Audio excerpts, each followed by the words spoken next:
Olá, pessoal. Eu sou o professor Lucas. Eu vou aqui mostrar para vocês o PET, né, o Plano de Estudo Tutorado do sétimo ano. Opa, aí, do sétimo ano de 2021. Então, quando vocês receberem o material, né, vocês já receberam, lá no índice, aqui no sumário, vocês vão encontrar certinho a organização das matérias. A nossa matéria é História. Então, vocês vão lá na página 64, que é onde inicia o nosso conteúdo, tá? Aqui é o 64, entrei no de Geografia, que é o 64 aqui. Então, vamos lá. Nessa primeira semana, no componente curricular de História, nós iremos trabalhar a unidade temática História, Tempo, Espaço e Formas de Registro, tá? O objetivo dessa semana é o conhecimento da questão do tempo histórico, sincronia, diacronia, a reflexão sobre o sentido da cronologia, tá, histórica. Então a gente vai falar sobre tempo. A forma de registro da história, ou as formas, melhor dizendo, porque existem várias, e de produção do conhecimento. Iremos trabalhar também com habilidades, né, que esse código aqui não é necessário vocês decorarem nem nada disso, tá? Então a gente vai identificar diferentes formas de compreensão da noção do tempo. Por exemplo, existe o tempo do relógio, certo? Existe o tempo da natureza.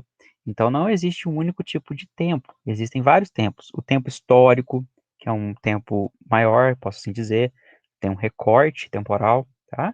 Então a gente vai falar um pouquinho sobre esses tipos de tempo. E identificar a gênese da produção do saber histórico e analisar o significado das fontes que originaram determinadas formas de registro em sociedades e épocas distintas.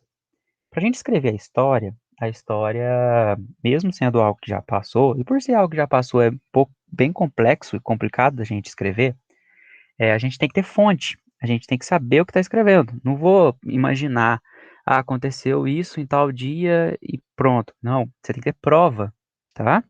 O historiador, ele é muito comparado com um detetive, com um investigador. Ele tem que ter prova para poder escrever aquilo, certo? Mas quais provas, professor? Inúmeras, existem várias.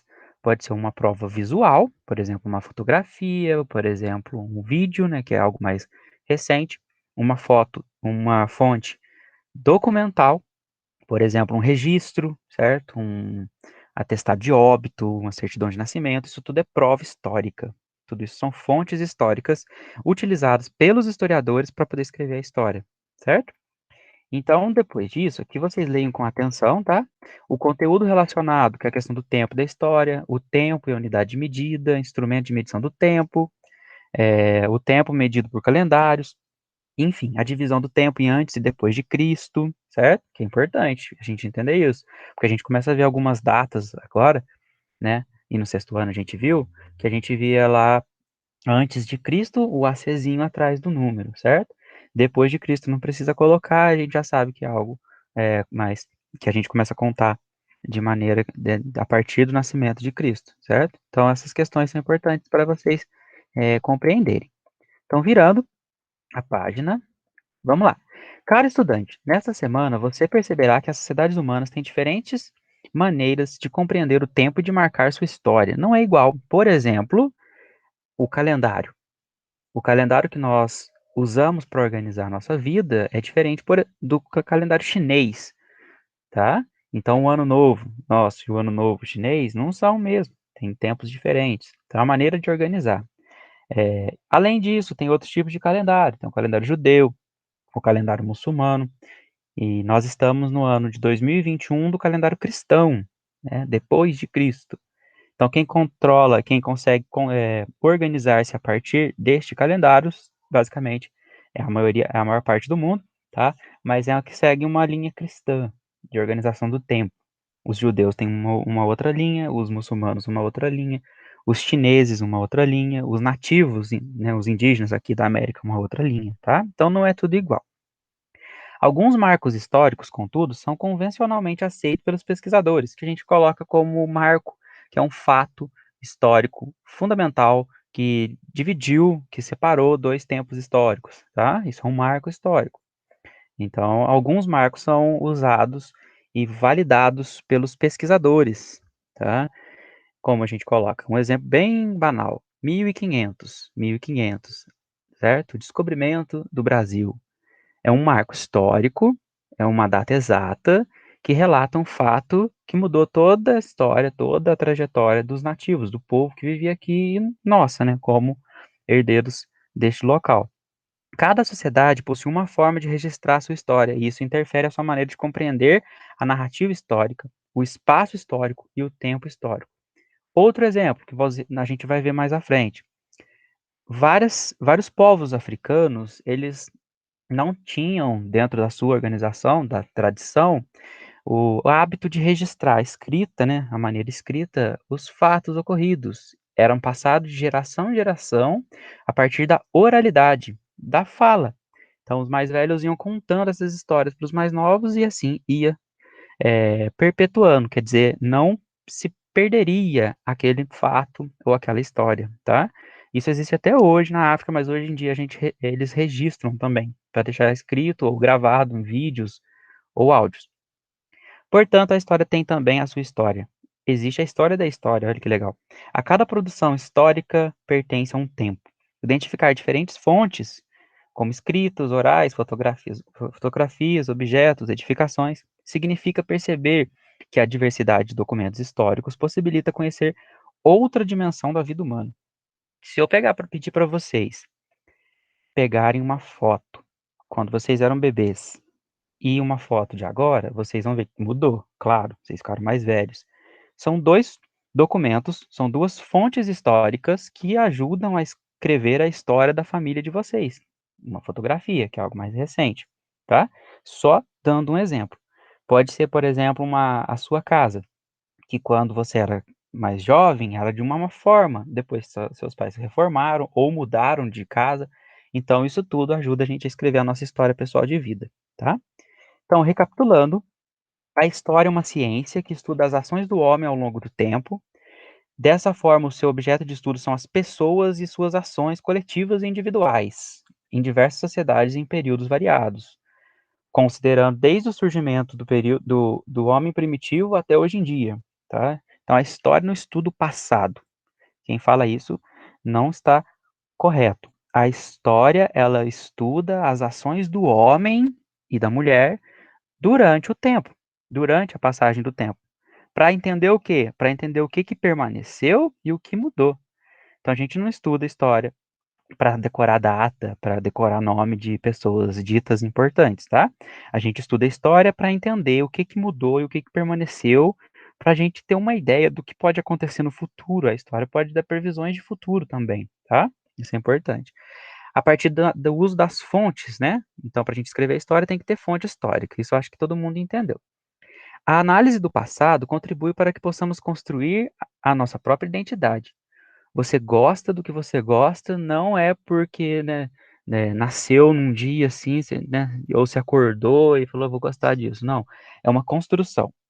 Você gosta, você tem um time de futebol preferido, você tem um prato preferido, porque você aprendeu meio que, né, a partir dos seus pais, da sua família, ou de alguma outra influência a gostar daquilo, certo? Isso é legal, importante para a gente entender.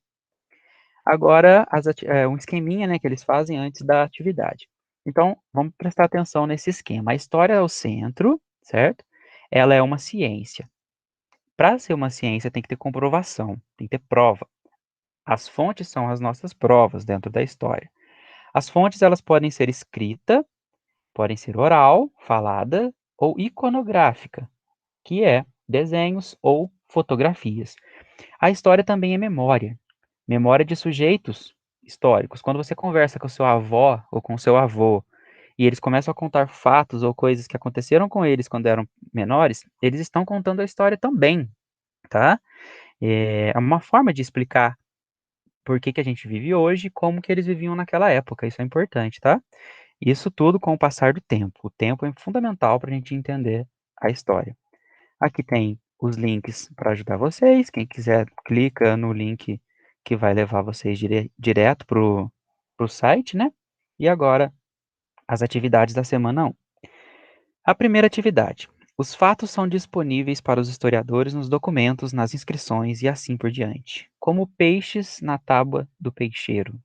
O historiador deve reuni-los, depois levá-los para casa, cozinhá-los e então servi-los da maneira que o atrai mais. Qual é o trabalho do historiador e de que maneira ele deve ser realizado? O historiador, só de lembrar, ele é o profissional, ele é o cientista, certo? Em ciência. Então, o historiador, ele é o cientista responsável por escrever a história a partir de provas. Não uma história fictícia ou da cabeça dele, mas a partir de provas, tá? 2. A história está relacionada ao passado e também com as coisas do presente, no dia a dia, o cotidiano. Dessa forma, é necessário compreender que todos nós somos protagonistas desse processo. Eu faço história, vocês fazem história, seus pais, todos nós fazemos, tá?